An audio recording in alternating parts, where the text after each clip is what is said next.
ভোটের উত্তাপ দেখতে এবার আমরা লালমাটির বীরভূমে। লালমাটিতে একসময় ছিল লাল পতাকার দাপট। 2011-তে রাজ্যে ক্ষমতায় পরিবর্তন, লালমাটিতে পড়ে সবুজ প্রলেপ, পরে ওঠে সবুজ ঝড়। এই লালমাটির বীরভূমেই আমরা দেখব ভোটের হাওয়া আর জানব কেমন আছে বাংলা।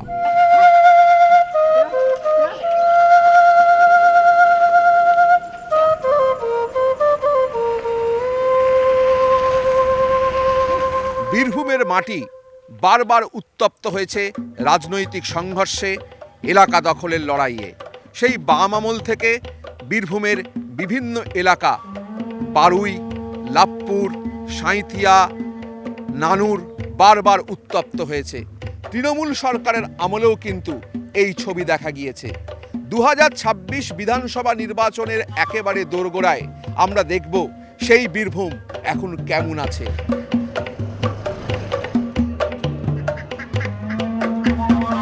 নানুরের সঙ্গে জড়িয়ে রয়েছে বৈষ্ণব কবি চণ্ডীদাসের নাম, আর এখন সেই নানুরেরই পরিচিতি বোমা, গুলি এবং রাজনৈতিক হাতাহাতির আঁতুড়ঘর হিসেবে। 2000 সালে সুচপুর গণহত্যা দিয়ে রাজনৈতিক খুনোখুনির ইতিহাসে এ রাজ্যের মধ্যে নাম তুলেছিল নানুর।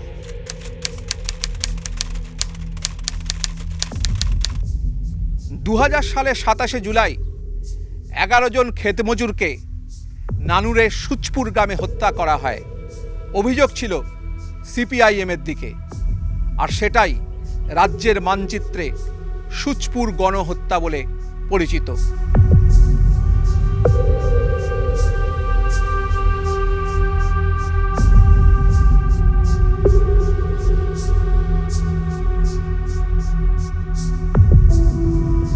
যেগুলো মার্ডার হয়েছিল এই ছেলেগুলো সব ক্ষেত মজুর, কাজ করতে গিয়েছিল। তারপরে দেখি চারিধারে থেকে লোক এসে তুলে নিয়ে চলে যায় সুচপুর ফুটবল খেলার মাঠে। তারপরে ধরুন আশেপাশ থেকে লোক তো দেখার জন্য চারিদিকে ভিড় জমে যায়। ওদের কাছে তুলে নিয়ে যে এত মার মেরেছিল এবং কিছু লোক বেঁচে ছিল। কী দিয়ে মেরেছিল ধরুন লাঠি, সরকি, শাবল, তারপরে কিছু কিছু মানে আগ্নেয় অস্ত্রও ছিল। তবে চোটপাটটা বেশি ছিল, টাঙ্গি, বল্ড, লাঠি ইত্যাদি ইত্যাদি মেরেছিল। আপনি তখন কোথায় ছিলেন? আমি তখন মাঠে কাজ করছিলেন? আমি নিজের কাজ করছিলাম। কটার সময় এটা? ওটা ওই সকালের দিক দিয়ে 7টা, 7:30 এরকম টাইমে। তারপর ধরুন ওইখানে পুলিশ আছে, পুলিশ দিকে আর কি ব্যাক করে অন্য দিক দিয়ে পাঠিয়ে দেয়। তারপর ওই ছেলেগুলোকে নৃশংসভাবে তখনই মারে, পুলিশকে অন্য সাইড করে দিয়ে মেরে দেয়। এই 11 জনকে? এই 11 জনই মারা যায়, তার মধ্যে 2 জন বেঁচে ছিল। কিন্তু ওই লাশগুলি যখন গাড়ি করে পুলিশে নিয়ে যেছে তখন কিন্তু 2 জনের মতো বলতে বেঁচে ছিল। কেন মারলো? মারলো ওই তখন তো বাম ফ্রন্টের পিরিয়ড। ঝামেলা কি নিয়ে? ঝামেলা একটা সম্পত্তি, এক ভদ্রলোকের তার খেতে এরা সব গেছিল। আমরা তো তখন ওই দলই রাজনীতিই করেছি, সিপিএমই করতাম। জমি জায়গা নিয়ে রাজনীতির রঙে ধরুন বামফ্রন্ট যারা নেতৃত্ব দিয়েছে তারাই মেরেছিল।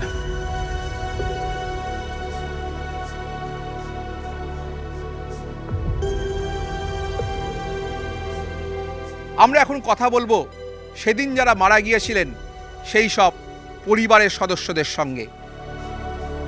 একদিকে সিপিএমের প্রশাসন, অন্যদিকে সিপিএমের হারমাত বাহিনী। সেই কৃষক বা ক্ষেতমজুর, সেই তরুণ তাজা যুবকদিকে টানতে টানতে সুচপুরে নিয়ে যাওয়া হয়। সেখানে তাদেরকে নৃশংসভাবে হত্যা করা হয়, যেটা মুখে বলে বোঝানো যাবে না। এটা এলাকা দখলের এলাকা দখলের লড়াই। এলাকা দখল করে সিপিএম তার রাজত্ব কায়েম করতে চাইছিল, মানুষ প্রতিরোধ গড়ে তুলতে চাইছিল। আপনার ভাই? আমার ভাইকে মেরেছিল, নৃশংসভাবে হত্যা করেছিল। আপনি সেই ছবি এখনও যদি দেখায় তা আপনি ঠিক থাকতে পারবেন না কীভাবে মারা হয়েছে। আমার ভাইয়ের এখন বয়স খুব বেশি হলে 23-24 থেকে 25 হবে। যেয়ে তো দেখতে পাই নাই কিছুই, আমরা তো দূর যেতে পাই নাই, কোথা ছুঁচপুর গেলাম, কোথা হাড়মোড়, কোথায় তা ঠিক নেই। আমরা এই মার তাকাতে এখানে একটু গেলাম, কিন্তু তারপর ঘুরে পালিয়ে এলাম। তার বাড়িতে যখন নিয়ে এলো লাশ, তখন দেখছি যে হ্যাঁ আমাদের গ্রামেরই লাশ, সব আমাদেরই সব। এই সুচপুর গণহত্যায় নানুরে রাজনৈতিক রং অনেকটাই পাল্টে দেয়। একসময় বামেদের দাপটি ছিল এই নানুরে, কিন্তু গণহত্যার পর তৃণমূল তাদের পায়ের তলায় শক্ত মাটি পায়, ক্রমশ ঘাস ফুল ফোটে নানুরে।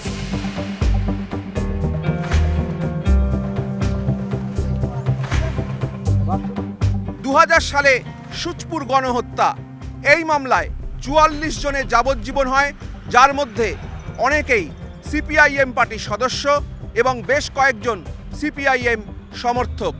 2013-14 সালে হাইকোর্ট 19 জনকে জেল মুক্তির নির্দেশ দেয়।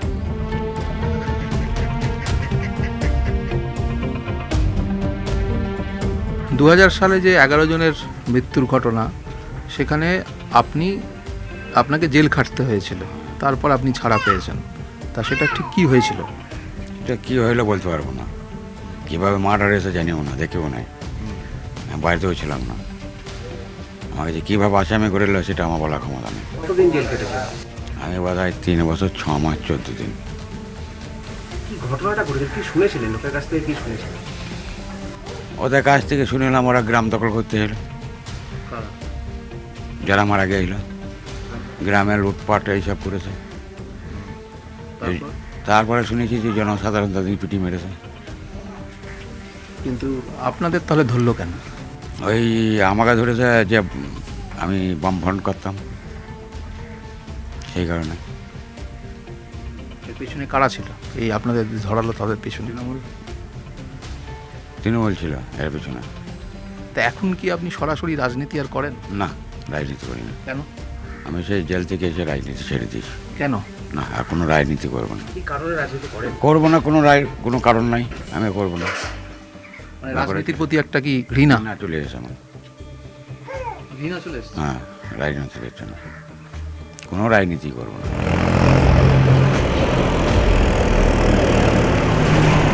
বীরভূমের নানুরের নাম বারবার আলোচনায় উঠে এসেছে। প্রথমে সিপিআইএমের সঙ্গে তার শরিক দলগুলোর এলাকা দখল নিয়ে দ্বন্দ্ব, পরে তৃণমূল বনাম সিপিআইএম এবং তারও পরে এলাকা দখল নিয়ে তৃণমূলের অন্তর্দ্বন্দ্ব। এইভাবেই অশান্তির রং বারবার বদলেছে বীরভূমের নানুরে। বাম আমলে উত্তপ্ত হয়েছে, মিডিয়া যেভাবে প্রচার করেছে সেই সময়ে, মানে সেই সময়ে যা ঘটনা ঘটেছে তার থেকে বেশি মিডিয়ার প্রচারের মাধ্যমে এসব এসেছে। উত্তপ্ত প্রথমত হচ্ছে নানুর হচ্ছে আপনার একটা বর্গা আন্দোলনের একটা পীঠস্থান, এবং সেক্ষেত্রে জোরদার জমিদারদের সে সমস্ত বেআইনি জমি যখন সেগুলিকে বিলিবন্টন হয়েছিল, এবং সেক্ষেত্রে তো আপনারা জানেন যে জোরদার জমিদারদের সে সময় লেটেল বাহিনীর বিরুদ্ধে আমাদের পার্টিকে দাঁড়িয়ে লড়াই আন্দোলন করতে হয়েছিল, তার ফলে যেটুকু ঘটনা ঘটেছে। এই গ্রামটা সকালবেলাতে একদম বোম নিয়ে, মানে শুধু সকালে নয় রাত্রি হতো, ওরা বোম নিয়ে গ্রামের একটা প্রান্তে দাঁড়িয়ে থাকতো, গ্রামের পুরুষ শূন্য হয়ে থাকতো হতো জানেন, তৃণমূল করার অপরাধে। সিপিএমরা করতো, তৃণমূলের আমলে কোনো জায়গায় দেখছেন একটা বোম ফাটছে, কোনো কিচ্ছু হচ্ছে, কিচ্ছু নেই। আজকে বাংলার মানুষ সহ গোটা নানুর আজকে শান্তিতে আছে। বোমাবাজি মূলত বামফ্রন্টের পক্ষ থেকে বা সিপিএমের পক্ষ থেকে বোমাবাজির ঘটনা এখানে কোনোদিনই ঘটেনি। এখানে আজকে বোমাবাজি যারা করছে বা যারা অতীতে করেছে তারাই আজকে দেখবেন বোমের আমদানি কারা করেছে সেটা আর বলার অপেক্ষা থাকে না, সেটা সবাই জানে যে বোম কারা ব্যবহার করে। বামফ্রন্ট আমলে বীরভূমের সার্বিকভাবে হয়নি, নানুর টানুর বিধানসভাগুলোতে হয়েছে এরকম, মানে এই গণহত্যা হয়েছে ক্ষমতার লড়াইয়ের জন্য, সেটা কিন্তু দলীয়ভাবে নয়, বিরোধী বনাম শাসক দল বামফ্রন্ট আমলে যখন বামফ্রন্ট ছিলেন।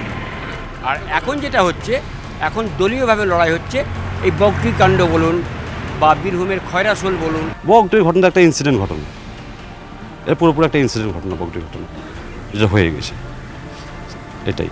আর এটা আমরা বলবো যে সিবিআই তদন্ত করছে, বিচারাধীনের মধ্যে আসে কোর্টের মধ্যে, সিবিআইকে বলবো সঠিক তদন্ত করুক, যারা দোষী সাজা পাক, কিন্তু নির্দোষ যেমন সাজা না পাক। একটা উন্নয়নটা আমাদের হয়েছে এখানে, বীরভূমে প্রচুর বোমা বারুদ পাবেন, হ্যাঁ, সেখানে সেই বোমাবারুদ ওরা ব্যবহার করে। ওদের বিভিন্ন সিন্ডিকেট বাহিনী আছে, ওদের বলতে তৃণমূল দলের, হ্যাঁ, সেখানে কোনো বিরোধী দল নেই। তো তারা তাদের ক্ষমতাটাকে বহাল রাখার জন্য, তাদের আর্থিক ভাবে আরও সমৃদ্ধ হওয়ার জন্য এইভাবে খুন জখম রাহাজানি হচ্ছে। 2000 সালের সুচপুর গণহত্যার ঘটনা আমরা দেখালাম। এবার দেখাবো 2022 সালের 21শে মার্চ বকটুই গণহত্যার ঘটনা।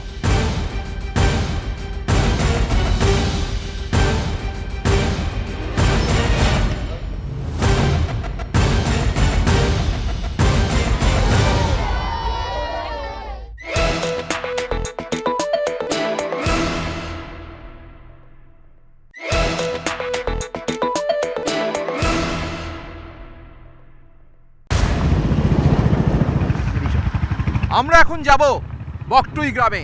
বিধানসভা নির্বাচনের আগে বা দোরগোড়ায় কি চাইছে বকটুই সেটাই দেখব এবং জানব কেমন আছে বাংলা।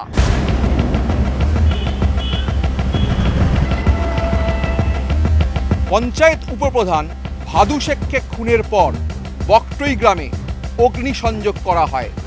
ঝলসে মারা যান 10 জন, যার মধ্যে ছিল 9 বছরের শিশু এবং বৃদ্ধাও।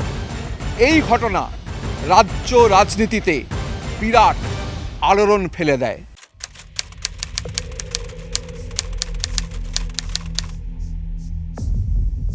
2022 সালের 21শে মার্চ জাতীয় সড়কের ধারে ঠিক এই জায়গাতেই উপপ্রধান ভাদু শেখকে বোমা মেরে খুন করা হয়। আর তারপরেই সেই রোষে বকটুই গ্রামে একের পর এক বাড়িতে অগ্নিসংযোগ করা হয়। আগুনে পুড়ে ঝলসে মৃত্যু হয় 10 জনের।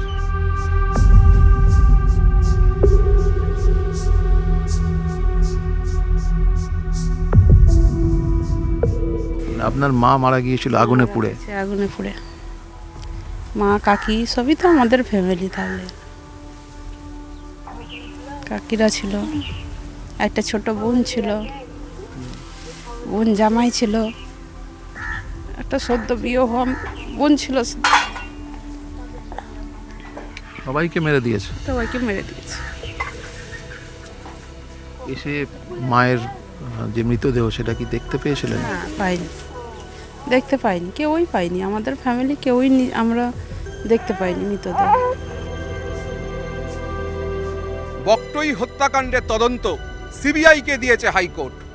2026 বিধানসভা নির্বাচনের ঠিক দোরগোড়ায় বকটুই চাইছে উপযুক্ত বিচার এবং দোষীদের কঠিন থেকে কঠিনতম শাস্তি। আমরা চাইছি তাদের জন্য ঠিক সাজা হোক, ওটাই চাইছি। যেটা আদালত করবে সেটাই মেনে নেব, এটাই। তো আজকে তো এই ঘটনা 4 বছর হয়ে গেল।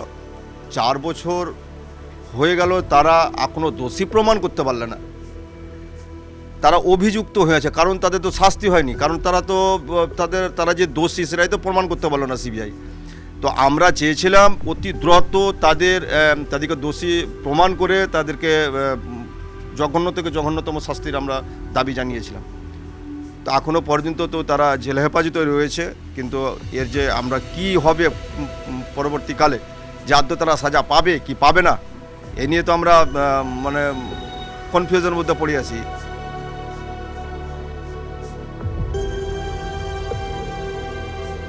রাজনৈতিক উত্তাপে বারবার উত্তপ্ত হয়েছে বীরভূমের নানুর, পারুই, লাভপুরের মতো এলাকা। পতাকার রং বদলেছে, কিন্তু বীরভূমের চরিত্র পুরোপুরি বদলায়নি। এখন বীরভূমের মানুষ, বীরভূমের প্রতিটা গ্রামের মানুষ আর বোমা গুলির আওয়াজ শুনতে চান না, চান না খুনোখুনি দেখতে। তারা চান বীরভূমের প্রতিটা গ্রামে শান্তি। আগে অবস্থা খারাপ, মারামারি দিনটা দাঙ্গি হতো আর কি। বোম বারুদ বন্দুক নিয়ে সব মারামারি হতো গ্রামে।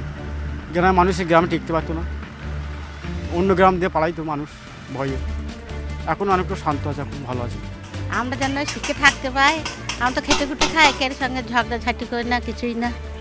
শান্তিভাবে আমরা যেন থাকতে পাই। না মারামারি ঝগড়া হয় সেইটাই অশান্তি না লাগে তাতেই থাকতে যাবো। আমরা ওই শান্তিতে থাকবে লেগেই তো চাইছি যে ঝগড়াঝাটি যা না হয়। না গন্ডগোল বলতে সেরকম কিছু ছিল না। গন্ডগোল আর কি হবে, যে হয় তাই। বাস করতে হলে সব জায়গাতেই থাকতে হবে বাবা। আমাদেরকে গন্ডগোল হলেও থাকতে হবে, না হলেও থাকতে হবে। আপনারা কি চান? আমরা ভালো চাই, যে ভালো থাকুক, শান্তি থাকুক, ছেলেপুলেলি বাস করবো। আবার কি চাইবো, আমাদের কাছে ভালো হলেও খারাপ, খারাপ হলেও ভালো, আমাদের সবই সমান। 2011 সালের পর থেকে সময় যত গড়িয়েছে বীরভূমে তত উঠেছে সবুজ ঝড়। আর এই তৃণমূল সরকার বীরভূমের মানুষের জন্য, বীরভূমের গ্রামের মানুষের জন্য আদৌ কি কোনো উন্নয়ন করেছে, তার উত্তর খুঁজতেই বীরভূমের গ্রামে গ্রামে আমরা। বাদ্য ভাতা পাই, তারপরে কৃষক বন্ধু পাই। আমরা দিদির উন্নয়নে খুব ভালো আছি। সবই পাই, ঘর পেয়েছি, তারপরে রেশম সবই পাই আমরা। জলের একটু না, আমাদের টিপ কলে জল টিপতে হয়, খারাপ হয়ে গেলে 1 মাস ধরে জল পাচ্ছি না আমরা। কোনো মানে যোগাযোগই নাই কোনো মেম্বার প্রধানদের। আবার ধরুন একটু মোটরের জন্য আমরা কত বলছি যে একটা ওইখানে অঙ্গনারী স্কুল আছে, তা মোটর মানে একটু মোটর দিচ্ছে না এখন। তাহলে এবার আমরা এইভাবে জল খেয়েছি, গরিব মানুষের, কেন বুঝতে পারছেন তো? লক্ষ্মীর ভান্ডার পাচ্ছেন? লক্ষ্মী ভান্ডার পাচ্ছি, আর কিছু পাচ্ছি না। একটা আমাদের মানে শিল্পী আমাদের কাজ করে, তা কোনো মানে একটা শিল্পী ভাতা করে দেয় না। সমস্যা তো মানুষের মধ্যে অনেকই আছে, সেই সমস্যার কি সমাধান হবে বললে? জল, বিদ্যুৎ ওগুলো তো ঠিকই আছে, আমাদের ঘরে ঘরে ওগুলো আছে আর কি। জল ঠিকঠাক পান? হ্যাঁ, আমার ঘরেই সে জল আছে। পানীয় জলের কোনো কষ্ট নেই? আমার মধ্যে নেই, এমনি আছে, গ্রামবাসীর অনেকেরই কষ্ট হয়। জল টলের ব্যবস্থা নেই, আর্থিক অবস্থা ঠিক নেই, দিয়ে মেরামত ঘেরাঘাড়িও করা যাচ্ছে না, আর বাথরুমও নেই, জলের পাইপ লাইনের জন্য টাকা পাইনি। টাকা সে বহুত দিন আগে, কবে? বছর 4-5 হয়েছে। তাতে ঘর করেছেন? করেছি। করেছেন? হ্যাঁ। বার্ধক্য ভাতা পান? হ্যাঁ, ওইটাই পাই। পেয়েছেন? আর ঘরের জন্য টাকা পেয়েছেন? না, আমার দেখুন ঘর দেখা, গোটা গ্রামে সব ঘর পাকা হলো, আর এই দেখুন আমার পড়ে আছে ঘর, আমাকে দিল না। আমার ছেলে ঘর করতে লেগে ঋণের ঝালায় গলায় দড়ি নিয়ে বললো সেই ঘরটা বলছে ঠিক করো তোমরা, আমাকে ঘর দিল না। গোটা গ্রাম দেখুন, নিজের চাল, এই যে চাল খেয়ারের চাল আমি বাস করছি, কেউ দেখলো না কিছু। ওইটু ঠিক কর গা, কেন ওইটু ঠিক করা তো আমার ক্ষমতা নাই। নিজে ঘর করে ঋণের জ্বালায় ছেলে আমার আগুন ধরে পুড়ে মরে গেল, কিন্তু আমাকে ঘর দিল না। আমার ছেলের ঘর এলো, ঘরের টাকা এলো, সব এলো, কিন্তু আমাকে দিল না।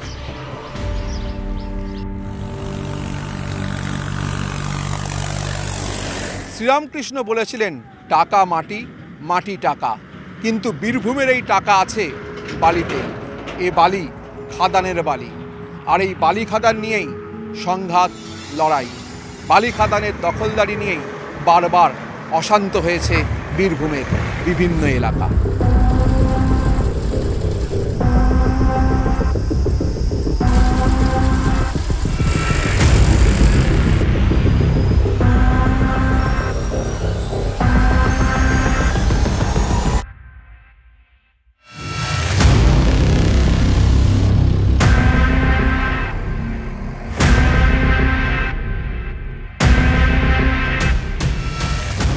বীরভূমে নির্বাচনী পাটিগণিত, রাজনীতির রসায়নে, ভোটের অঙ্কে ভোটের চাকা কোন দিকে ঘুরবে, এখন সেই প্রশ্নই ঘুরপাক খাচ্ছে গোটা লালমাটির বীরভূমে।